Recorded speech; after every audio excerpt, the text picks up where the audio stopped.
ಚೆನ್ನಾಗಿದೆ ಸರ್. ಅದಕ್ಕೆ ಕ್ಲೈಮೇಟ್ ಎಲ್ಲ ಸ್ವಲ್ಪ ಇಲ್ಲಿ ಬಂದಾದ್ಮೇಲೆ ಸ್ವಲ್ಪ ನಾವು ಆಕ್ಚುಲಿ ಬೆಂಗಳೂರು ಅಷ್ಟು ಪ್ರಿಫರ್ ಮಾಡಲ್ಲ. ನಮ್ದು ಬೇಸಿಕಲಿ ಬಂದು ಚಿತ್ರದುರ್ಗ. ಇಲ್ಲಿನ ಪೊಲ್ಯೂಷನ್ ಸ್ವಲ್ಪ ಎಲ್ಲ ಇದೆಲ್ಲ ನೋಡಿದ್ರೆ ನಾವು ಅಷ್ಟು ಪ್ರಿಫರ್ ಮಾಡಲ್ಲ. ಸ್ವಲ್ಪ ರೂರಲ್ ಬ್ಯಾಕ್. ಬಟ್ ಏನಂದ್ರೆ ಇಲ್ಲಿ ಒಂದು ದಿನದ ಮಟ್ಟಿಗೆ ಒಂದು ಒಳ್ಳೆ ಎನ್ವೈರನ್ಮೆಂಟ್ ಎಲ್ಲ ಚೆನ್ನಾಗಿತ್ತು. ತಿರ್ಗಾ ಆಮೇಲೆ ಫ್ಲವರ್ಸ್ ತುಂಬಾ ಅಟ್ರಾಕ್ಟಿವ್ ಆಗಿತ್ತು ಎಲ್ಲ. ಅಂತ ಥೀಮ್ಸ್ ಸಂಗೊಳ್ಳಿ ರಾಯಣ್ಣ, ಒಂದು ಚೆನ್ನಮ್ಮ ಮತ್ತೆ ಒನಕೆ ಓಬವ್ವ ಇವೆಲ್ಲ ಹಿಸ್ಟಾರಿಕಲ್ ಬ್ಯಾಕ್ ಗ್ರೌಂಡ್ ಎಲ್ಲ ಎಸ್ಟಾಬ್ಲಿಷ್ ಮಾಡಿದ್ದಾರೆ. ಚೆನ್ನಾಗಿ ಅನಿಸ್ತು. ಇನ್ನೂ ಸ್ವಲ್ಪ ಕ್ರೌಡ್ ಮ್ಯಾನೇಜ್ಮೆಂಟ್ ಬಗ್ಗೆ ಇನ್ನೂ ರಿಫಾರ್ಮ್ಸ್ ತಗೊಬೇಕಿತ್ತು. ಎಲ್ಲ ಫೋರ್ಸ್ ಇದೆ, ಬಟ್ ಅಂದ್ರೆ ಒಂದು ಏನಂದ್ರೆ ಒಂದು ಸಿಸ್ಟಮ್ಯಾಟಿಕಲಿ ಮೂವ್ ಮಾಡಬೇಕು. ಎಲ್ಲ ಫೀಸ್ ಎಲ್ಲ ತಗೊಂಡಿರ್ತಾರೆ, ಎಂಟ್ರಿ ಫೀಸ್ ಎಲ್ಲ ತಗೊಂಡಿರ್ತಾರೆ. ಇನ್ನು ಸ್ವಲ್ಪ ಹೇಳ್ಬಿಟ್ಟು ಅಧಿಕಾರಿಗಳಿಗೆಲ್ಲ ಹೇಳ್ಬಿಟ್ಟು ಇನ್ನು ಸ್ವಲ್ಪ ಕ್ರೌಡ್ ಮ್ಯಾನೇಜ್ಮೆಂಟ್ ಚೆನ್ನಾಗಿ ಮಾಡಬೇಕು.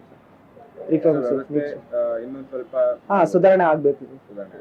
ಓಕೆ. ಸೊ ಮುಂದಿನ ಸರ್ತಿ ಯಾವ ಒಂದು ಕಾನ್ಸೆಪ್ಟ್ ಅಲ್ಲಿ ಬರ್ಬೇಕು? ಈ ಬಾರಿ ಸಂಗೊಳ್ಳಿ ರಾಯಣ್ಣ ಮತ್ತೆ ಕಿತ್ತೂರಾಣಿ ಚೆನ್ನಮ್ಮ. ಓಕೆ. ಒಂದು ನೆಕ್ಸ್ಟ್ ಒಂದು ಈಗ ಟೆಕ್ನಾಲಜಿಕಲ್ ರಿಲೇಟೆಡ್ ಬರಬೇಕು. ಸೈಂಟಿಫಿಕ್ ವೇನಲ್ಲಿ ಹಿಸ್ಟಾರಿಕಲ್ ಬಂದಿರುತ್ತೆ, ಒಂದು ಅಪ್ಡೇಟ್ ಆಗ್ತಾ ಹೋಗ್ಬೇಕು. ಈಗ ಪ್ರೆಸೆಂಟ್ ಟ್ರೆಂಡ್ ಏನಿದೆ ಅದ್ರ ಪ್ರಕಾರ